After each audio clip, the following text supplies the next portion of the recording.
few moments later. Assalamualaikum warahmatullahi wabarakatuh. Selamat pagi dan salam sejahtera bagi kita semua. Bagaimana kabarnya hari ini teman-teman? Semoga kita semua selalu berada dalam lindungan Allah Subhanahu wa taala. Baik, pada kesempatan kali ini kita akan mengikuti perkuliahan analisis kompleks yang diampu oleh Bapak Dwi Nur Cahyo, Sarjana Pendidikan Magister Pendidikan, yang merupakan salah satu dosen di program studi pendidikan matematika Universitas PGRI Wiranegara Kota Pasuruan. Yang mana di sini kita akan memberikan contoh soal beserta penyelesaiannya mengenai bab 3, yakni fungsi kompleks dan fungsi komposisi. Tak kenal maka tak sayang, kami terdiri dari dua anggota. Yang pertama ada saya sendiri, Diajeng Imam Rahayu dengan nomor induk mahasiswa 17184202015. Kemudian ada rekan saya, Cici Amalia dengan nomor induk mahasiswa 17184202029. Selanjutnya, mari kita simak contoh soal beserta penyelesaiannya mengenai fungsi kompleks yang akan disampaikan oleh rekan saya, Cici Amalia. Selamat menyimak, teman-teman. Oke, saya Cici Amalia akan menjelaskan soal pertama tentang fungsi kompleks. Kalian udah siap belum buat menuju ke soal pertama? Kalau belum, segera siapin ballpoint dan kertasnya karena ini merupakan materi yang sangat penting dan sangat bermanfaat untuk kalian insya Allah ya. Oke, kita menuju ke soal pertama, yaitu nyatakan fungsi Z kuadrat plus I ke dalam bentuk UXY plus IVXY dan UR theta plus IVR theta. Yang pertama yang harus kita lakukan apa? Kita misalkan dulu Z-nya itu sama dengan X plus IY. Lalu kita substitusikan persamaan tersebut ke dalam soal. Lalu kita kuadratkan X plus IY-nya. Jadi hasilnya X kuadrat plus 2XYI min Y kuadrat. Jangan lupa kan ada di belakangnya itu plus I. Setelah itu kita kumpulkan mana yang ada I-nya dan mana yang tidak memiliki I. Dan yang tidak memiliki I itu adalah X kuadrat min Y kuadrat. Dan yang memiliki I adalah 2XYI plus I. Setelah itu kita pisahkan agar membentuk persamaan UIV. Kita pisahkan I-nya. Yang mana U-nya itu adalah X kuadrat min Y kuadrat. Sedangkan V-nya itu adalah 2XY plus 1. Karena dia memiliki I. Seperti itu. Untuk pemisalan kedua ini juga sama. Caranya seperti yang pertama tadi.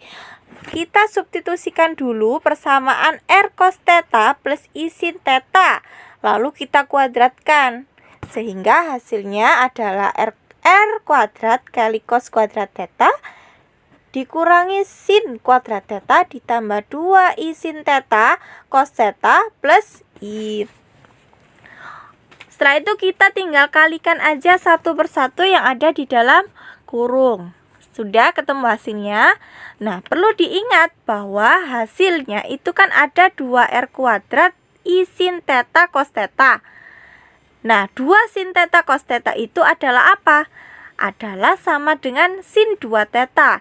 Jadi, kita bisa tulis 2R kuadrat I sin theta cos theta itu dengan R kuadrat I sin 2 theta. Agar apa? Agar lebih singkat dan mudah, ya kan? Betul tidak? Betul. Oke, setelah itu kita pisahkan mana yang tidak memiliki I dan mana yang memiliki I. Agar kita tahu mana yang U dan mana yang V. Nah, udah kan ketemu itu hasilnya. U-nya itu adalah R kuadrat cos kuadrat theta min R kuadrat sin kuadrat theta. Karena dia tidak memiliki I. Sedangkan yang memiliki I itu adalah V. R kuadrat sin 2 theta plus 1. Seperti itu ya. Oke, bagaimana teman-teman? Mudah bukan? Nah, udah siap ya untuk lanjut ke soal berikutnya. Soal nomor 2. Masih bersama fungsi kompleks. Nah, udah siap? Nah, kita lanjut ke soal yang kedua. Nah, ini dia soal yang kedua, yaitu nyatakan fungsi Z kuadrat plus Z plus 1 ke dalam bentuk UXY plus IVXY dan UR theta plus IVR theta. Ini sama ya sebenarnya soalnya, cuman tinggal kita operasikan aja. Terus langkah pertama juga sama, kita misalkan dulu Z-nya itu sama dengan X plus IY. Setelah itu kita substitusikan persamaan tersebut ke dalam soal, ya kan? Lalu kita kuadratkan, karena di situ ada Z kuadrat, jadi kita kuadratkan. Dan hasilnya adalah X kuadrat plus 2XYI min Y kuadrat. Nah, jangan lupa yang di belakangnya itu kan ada X plus IY plus 1. Udah kan? Nah, setelah itu kita kumpulkan mana yang memiliki I dan mana yang tidak memiliki I. Dan yang memiliki I itu adalah V-nya. Jadi U-nya itu adalah X kuadrat min Y kuadrat plus X plus 1 dan V-nya adalah 2XY plus Y. Masih mau lanjut? Oke, kita lanjutkan aja ya. Kita kembali ke pemisalan kedua, yaitu dengan memisalkan Z sama dengan R cos theta plus I sin theta.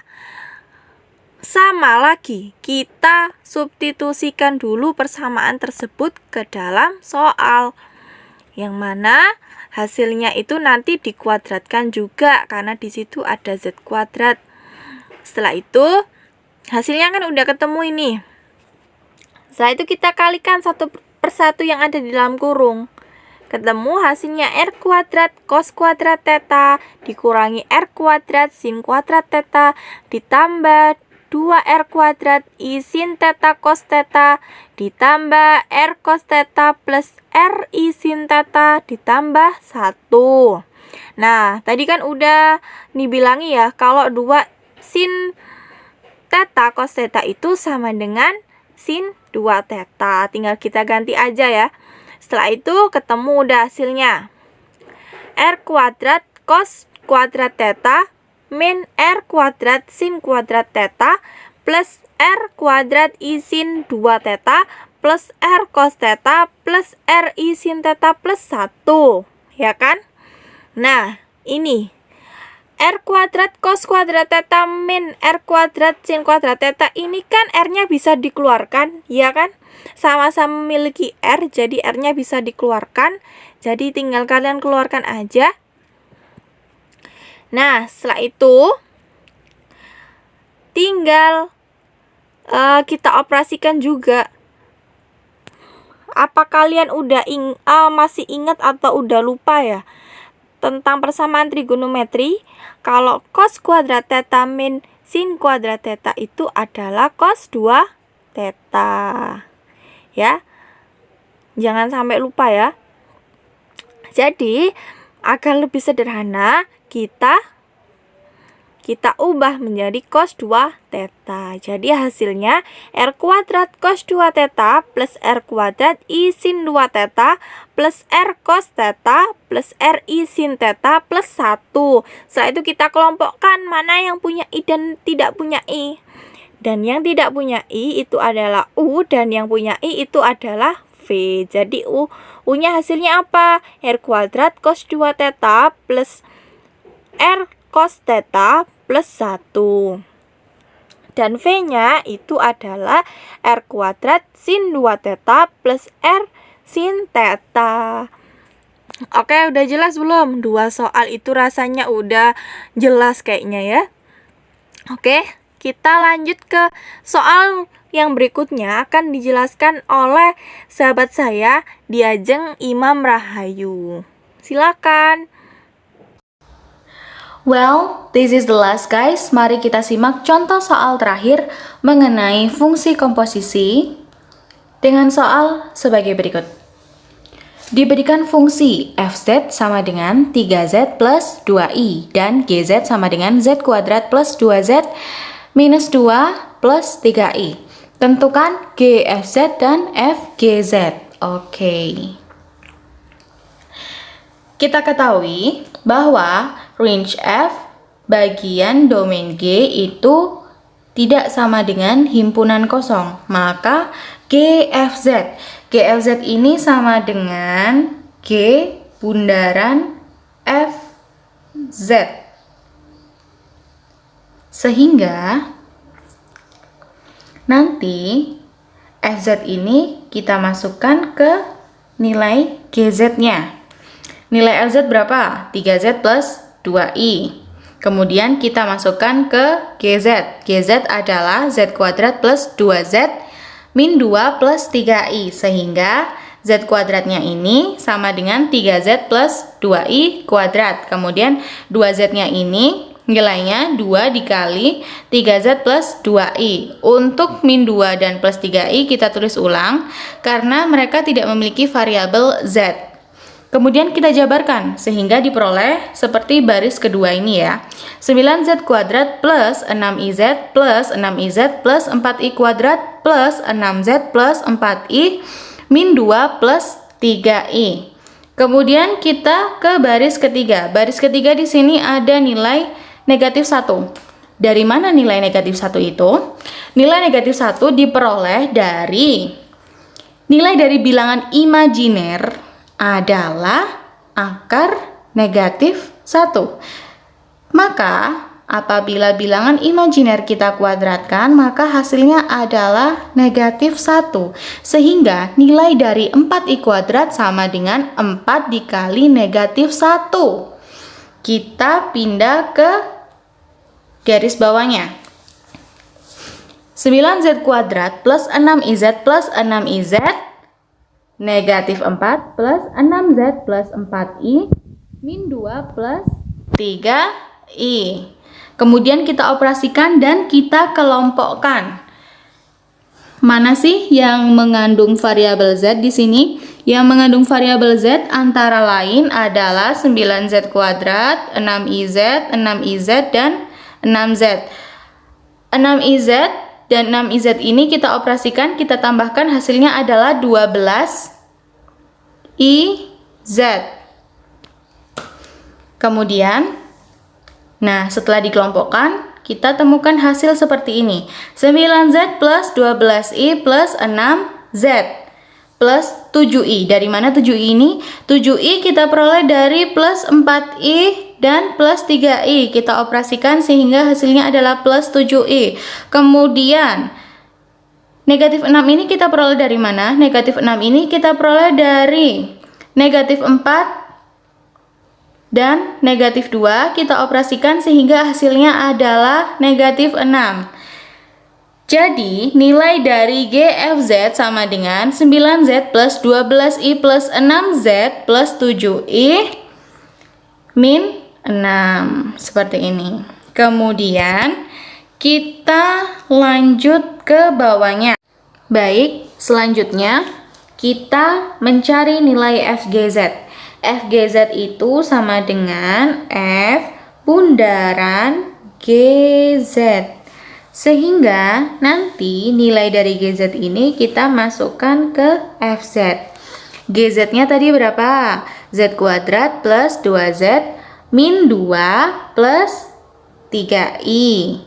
Kemudian FZ-nya adalah 3Z plus 2I. Sehingga kita masukkan 3Z sama dengan 3 dikali Z kuadrat plus 2Z min 2 plus 3I. Setelah itu untuk plus 2 nya kita input langsung karena dia tidak memiliki variabel Z. Setelah itu kita jabarkan sehingga kita mendapat 3Z kuadrat plus 6Z min 6 plus 9I plus 21. Kemudian kita operasikan sehingga kita peroleh 3Z kuadrat plus 6Z plus 11I. Dari mana? Dari plus 9 ditambah 2I. Jadi 11I ya. Kemudian min 6. Setelah itu sama seperti yang poin pertama tadi, kita kelompokkan mana yang memiliki variabel Z. Yang memiliki variabel Z adalah 3Z kuadrat plus 6. Sehingga dapat kita tulis seperti ini. Kita input seperti ini.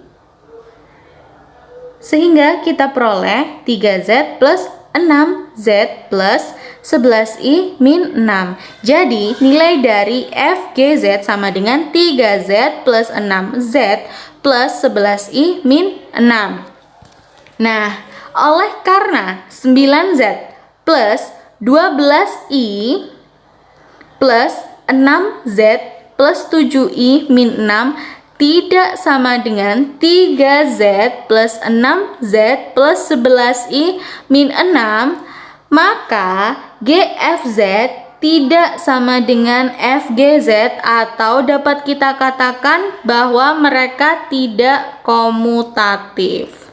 Well, itu tadi 3 contoh soal beserta penyelesaiannya. Tapi sebelum closing, kita ada quotes nih, and we hope it can help you to face the reality in life. What's that? You are responsible for your own happiness. Ya, kalian bertanggung jawab atas kebahagiaan kalian sendiri. Jangan merugi ya. Manfaatkan waktu selagi kalian masih memiliki kesempatan. Jangan pernah berhenti belajar. Teruslah berdoa dan berusaha. Ketika kalian patah semangat, ingat, tujuan hidup kalian adalah bahagia. Sekian dari kelompok kami. Mohon maaf atas segala tutur kata yang kurang berkenan. Akhirul kalam, wabillahi taufiq wal hidayah. Wassalamualaikum warahmatullahi wabarakatuh. Bye-bye.